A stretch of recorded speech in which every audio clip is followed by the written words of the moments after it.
नमस्कार दोस्तों, आज बीएड फर्स्ट पेपर के अंतर्गत परियोजनवाद तथा प्रकृतिवाद में अंतर को देखेंगे। परियोजनवादी संसार की व्याख्या अनेक तत्वों के आधार पर करते हैं। इस प्रकार वे बहुतत्ववादी होते हैं, जबकि प्रकृतिवादी पुद्गल से संसार की समस्त वस्तुओं तथा विचारों की उत्पत्ति मानते हैं।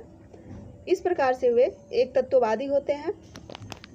प्रयोजनवादी किसी भी नियम या सिद्धांत को सार्वभौमिक तथा वस्तुगत नहीं मानते, बल्कि प्रयोजनवादी जेम्स के अनुसार समस्त नियमों का विकास देश काल तथा परिस्थिति के अनुसार होता है।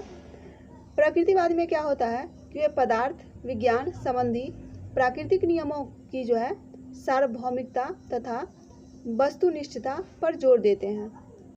प्रयोजनवादी मानव की प्रवृत्तियों, अनुभूतियों तथा भावनाओं पर बल देते हैं। इस दृष्टि से यह मानवीय विचारधारा इसे कही जा सकती है, जबकि प्रकृतिवादियों का दृष्टिकोण यांत्रिक तथा अवैयक्तिक है। इसी दृष्टि से वे व्यवहारवाद को जन्म मिलता है। प्रयोजनवाद में कहा गया है कि यदि ईश्वर की मान्यता द्वारा मानवीय आवश्यकताओं की पूर्ति हो सके तो प्रयोजनवादी ईश्वर को मानने में नहीं चूकते हैं, जबकि प्रकृतिवादी में ईश्वर के अस्तित्व को किसी भी मायने में स्वीकार करने को तैयार नहीं है। प्रयोजनवादी शिक्षा का प्रमुख उद्देश्य सामाजिक कल्याण तथा कार्य निपुणता को मानते हैं।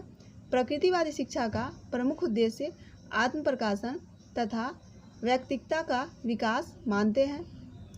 प्रयोजनवादी कार्य निपुणता तथा स्वभाव निर्माण को ही शिक्षा का केंद्र बिंदु मानते हैं, जबकि प्रकृतिवादी बालक में किसी भी प्रकार की आदत निर्माण करने के विरोध में है।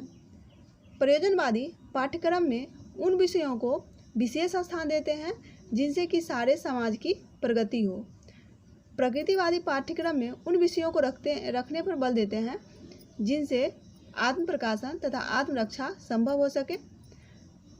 प्रयोजनवादी बालक में उत्तम गुणों के विकास के लिए शिक्षक को महत्वपूर्ण स्थान देते हैं। प्रकृतिवादी बालक को शिक्षक में उसे पूर्ण अपेक्षा करते हैं। प्रयोजनवादी प्राकृतिक दुष्परिणामों से बालक की रक्षा करने की दृष्टि से सीमित मुक्त्यात्मक अनुशासन पर बल देते हैं, जबकि प्रकृतिवादी प्राकृतिक परिणामों द्वारा अनुशासन के सिद्धांत अर्थात मुक्त्यात्मक अनुशासन का समर्थन करते हैं। प्रयोजनवादी शिक्षा सकारात्मक विचारधारा पर आधारित है, जबकि प्रकृतिवादी शिक्षा नकारात्मक विचारधारा पर आधारित है। प्रयोजनवादी शिक्षालय को एक लघु समाज के रूप में बनाए रखने के लिए जोर देते हैं, जबकि प्रकृतिवादी शिक्षालय में स्वच्छंद वातावरण बनाए रखने पर बल देते हैं। तो ये था प्रयोजनवाद तथा प्रकृतिवाद में अंतर। धन्यवाद। अभी तक अगर आपने मेरे चैनल को सब्सक्राइब नहीं किया तो सब्सक्राइब करें। सब्सक्राइब करने से जो भी टॉपिक होगा वो आप तक सबसे पहले